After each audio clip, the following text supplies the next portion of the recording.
Hello नाज़रीन। तो बिखरे हैं हम कि नेक्स्ट एपिसोड में आप देखने वाले हैं कि ताबिश जो है वो अपनी बहन सैरिश की फ़ितरत को अच्छी तरह समझ चुका है। वो जान चुका है कि सैरिश जो है वो बिला वजह ही रूमी के ख़िलाफ़ जो है वो महाज़ खोले रखती हैं। लिहाजा अब वो रूमी का भरपूर दफ़ा करने की कोशिश करता है और गलत को गलत और सही को सही कहना शुरू हो चुका है। ताबिश की इस आदत की वजह से रूमी जो है वो बहुत ही मुतमईन है और वो बहुत सुकून महसूस करती है कि कोई है जो उसे सपोर्ट कर रहा है। और इस सारे मामले में सैरिश जो है वो अब अपने आप को कमज़ोर समझना शुरू हो चुकी है। जब जब भी वह कोई बात जो है वो रूमी के ख़िलाफ़ करती है तो ताबिश उस बात की गहराई में जाकर ये बात जांच लेता है कि सैरिश जो है वो सिर्फ़ और सिर्फ़ रूमी का दिल ख़राब करने के लिए ये बात कर रही है। लिहाजा वो अब हर मामले पे जो है वो रूमी की बात की को अहमियत देता है और उसका साथ देता है। रूमी इस बात से बहुत खुश है। खाने के टेबल पर सब मौजूद होते हैं तो रूमी कहती है कि आहिल की बर्थडे आ रही है, उसके लिए कुछ प्लान करना है।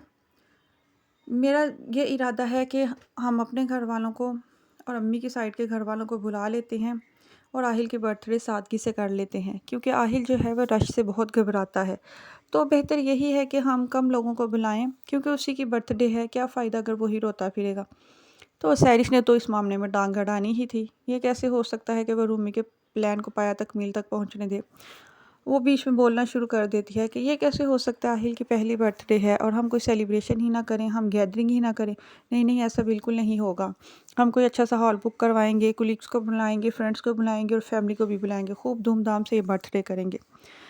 रूमी जो है वो जानती है कि अब सैरिश को मनाना मुश्किल है, लिहाजा वो बेचारी चुप कर जाती है। मगर ताबिश को ये बात बहुत बुरी लगती है कि रूमी के ख़िलाफ़ जो है सैरिश ने बैर ही बांधा हुआ है। लिहाजा वह सैरिश को कहता है, सैरिश, जब आहिल के नाम का मामला आया था तो मैंने तुम्हारा जो है वह साथ दिया था, तुम्हारी पसंद का नाम रखा गया था। अब उसकी पहली सालगिरह है तो जिस तरह रूमी चाहेगी वैसे ही होगी, क्योंकि वो आहिल की माँ है, उसका भी हक बनता है। सैरिश तो ये बात सुनकर जल भुन ही जाएगी। उसे बहुत तकलीफ़ होगी कि उसके भाई ने रूमी की राय को जो है वो अहमियत दी है और सारी सैरिश की राय को जो है वो इग्नोर कर दिया है। लिहाजा वो सड़ कर कहेगी, ठीक है, अगर आप लोगों ने सब कुछ खुद ही डिसाइड करना है तो फिर मुझे कहने की क्या ज़रूरत है। ठीक है, फिर आप लोग खुद ही कर लें। बस वो इसी तरह जल कर जो है वो उठकर ऑफ़िस चली जाएगी। मगर अब जो है वो रूमी के सास-ससुर भी इस बात को समझ चुके हैं कि सैरिश जो है वो बिला वजह ही बात को बढ़ाती है। लिहाजा वो कहती है, आप लोग चुप करके खाना खाओ, खुद ही ठीक हो जाएगी। अब दिन ब दिन सैरिश को जो है अपनी अहमियत पहले से कम महसूस होना शुरू हो चुकी है, क्योंकि सब घर वालों ने उसे लाड प्यार दिया, इतनी अहमियत दी। ताबिश ने भी शुरू-शुरू में जो है वो रूमी को ही समझाया कि सैरिश को जो है वो अहमियत दो, वो छोटी है। मगर अब ताबिश ये बात समझ चुका है कि सैरिश जो है वो किसी तरह भी राज़ी होने वालों में से नहीं है और बस उसकी आदत है रूमी के ख़िलाफ़ ज़िद बाँधने की। लिहाजा अब वो हर मकाम पर जो है वो सैरिश की हौसला शिकनी करता है, ताकि सैरिश जो है वो अब अपनी हद में रहे। इस बात का गिला वो अपने माँ-बाप से भी करती रहती है कि भाई पहले के जैसे नहीं रहे, वो मेरी बात को अहमियत नहीं देते। मगर रूमी के सास जो है वो अब सैरिश की किसी बात में नहीं आती, बल्कि वो सैरिश से कहती हैं, तुमने अपनी अहमियत खुद ही कम की है। हर वक़्त की जो है वो रूमी के साथ बैर बाँधने से तुम्हें क्या लगा था कि तुम्हारा भाई जो है वो तुम्हारी इस आदत को हमेशा बर्दाश्त करेगा? ऐसे नहीं होता। लेकिन ये है कि सैरिश अपनी आदत से मजबूर है। वो रूमी को जैसे ही कहीं पर भी अकेले देखती है, तंज़ और ताने लगाने से बाज़ नहीं आती।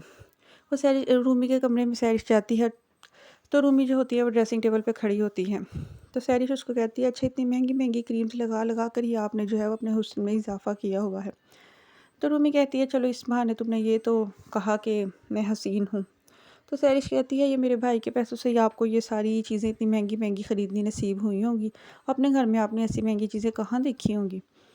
रूमी को जो उसकी सोच के ऊपर गुस्सा तो बहुत आता है। मगर वो कहती है, हाँ, पहले मैं वाक़ई ऐसी कीमती क्रीम्स वग़ैरह नहीं यूज़ किया करती थी, लेकिन फिर भी तुम्हारा भाई हमेशा से ही मुझ पर मरता है। सैरिश जो है वो उसका जवाब सुनकर जो है वो बहुत ही ज़्यादा जो है बुरा-सा मुँह बनाती है। फिर कहती है, बस मैं आपको ये बात कहने आई थी कि आज जो है वो रानी छुट्टी पर है, मुलाज़िमा नहीं आएगी तो किचन के सारे काम आपने सँभालने हैं। रूमी भी अब उसको दुबा-दू जवाब देने की मुकम्मल कोशिश करती है। अब उसने बिल्कुल भी सैरिश का जो है वो हर वक़्त का लिहाज़ रखना छोड़ दिया है। वो कहती है, हाँ, मुझे अंदाज़ा है, मैं हमेशा से ही घर के काम सँभालती चली आई हूँ। तो मगर ये है कि सैरिश ने चाल चली हुई होती है, वो किचन के सारे जो चूल्हे वग़ैरह होते हैं ना, उनको ख़राब कर देती है, ताकि वहाँ पर गैस ना आए और रूमी को जो है वो खाना बनाने में दिक्कत पेश आए। बस उसका मकसद यही होता है कि किसी न किसी तरह घर वालों की नज़रों में जो है वो रूमी को गिरा दे। दूसरी तरफ सैरिश ये कहकर ऑफिस चली जाती है। रूमी बेचारी किचन में आती है कि खाना शाना बना के जो अपना काम कंप्लीट कर ले, मगर वह देखती है कि चूल्हे तो काम ही नहीं कर रहे। वो इधर उधर हाथ पाँव मारने की कोशिश करती है कि किसी तरह स्टोव्स को ऑन कर लिया जाए, लेकिन स्टोव ना ऑन कुछ भी ऑन नहीं होता। रूमी परेशान हो जाती है। फिर वो सोचती है ऐसे में अब क्या किया जाए। वो ताबिश को फ़ोन करके कहती है कि ताबिश, घर में कोई भी स्टोव और ओवन काम नहीं कर रहे हैं। मैं आलू कीमा बनाना चाह रही थी, आप प्लीज़ बाहर से कोई खाना ले आएँ। ताबिश जो होता है वो हमेशा ही रूमी के मसले को हल कर देता है। वो कहता है कि तुम फ़िक्र मत करो, मैं तुम्हारे लिए खाना बाहर से ले आऊँगा। दूसरी तरफ वो रात का खाना बाहर से ले आता है। सैरिश जो होती है वो बड़े मज़े से ऑफ़िस से आती है कि अब भाभी के आगे तो खूब बेइज़्ज़ती हो रही होगी, जिसका जो है वो खूब मज़ा लेगी।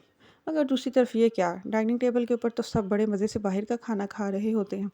सैरिश को बड़ी चुभन होती है कि ये भी उसकी साज़िश जो है वो उस तरह से कामयाब नहीं हुई जिस तरह से उसने प्लान किया था। लेकिन फिर भी वो अपनी हरकत से बाज़ नहीं आती।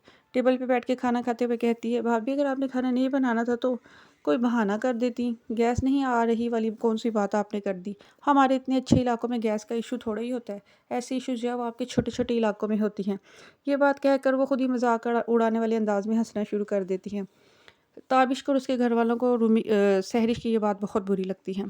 ताबिश को तो बहुत ही ज़्यादा गुस्सा आता है इस दफ़ा। अब हर वक़्त भी वो ये बात बर्दाश्त नहीं कर सकता कि सहरिश रूमी का मज़ाक उड़ाती रही, उसको छोटे इलाकों से आने वाली लड़की कहती रहे।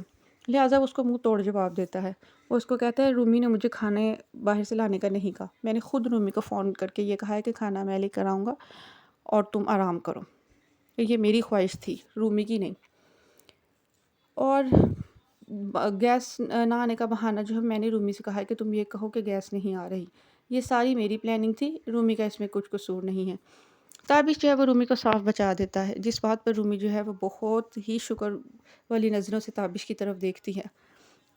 ये सारा मामला जो है वो सैरिश सामने बैठी देख रही होती है। वो समझ जाती है कि भाई जो है वो भाभी को बचाने की कोशिश कर रहे हैं। लेकिन अब उसको ये भी समझ आ जाती है कि अब वो ताबिश जो है, उसकी जो है वो आँखें खुल चुकी हैं। वो समझ चुका है कि सैरिश जो है वो बिला वजह जो लड़ाई झगड़े का जो है वो माहौल बनाने की कोशिश करती रहती है। दूसरी तरफ जो ताबिश की सालगिरह की तैयारियां जो हैं वो सब कर रहे हैं और मिलकर शॉपिंग वगैरह हो रही होती हैं। ताबिश जो है वो बड़े शौक से रूमी को रेड कलर का ड्रेस दिलवाता है। शुरू-शुरू में तो उसने रूमी को ये कह दिया था कि सैरिश को रेड कलर नहीं पसंद, तो उसके सामने ये तज़किरा मत करना। मगर अब ताबिश भी समझ चुका है, वो सैरिश की ज़्यादा परवाह नहीं करता है। रूमी को कहता है जैसे तुम्हारा दिल करे, जो तुम्हारी मर्ज़ी आए वो किया करो। दूसरी तरफ जो है वो सैरिश जो ऑफ़िस में बड़ी दिलजमी से काम कर रही है। बिज़नेस कॉन्फ्रेंस उनकी कोई आने वाली है। वो अपने नंबर टाँगने के लिए जो है वो बहुत मेहनत कर रही है, ताकि वो सारिन की नज़रों में जो है वो आ जाए और सारिन जो है वो ये बात समझ जाए कि सैरिश जो है वो बहुत अच्छी लड़की है। साथ-साथ वो सारिन की माँ को भी पटाने की भरपूर कोशिश कर रही है और वो इसमें किसी हद तक कामयाब हो भी रही है।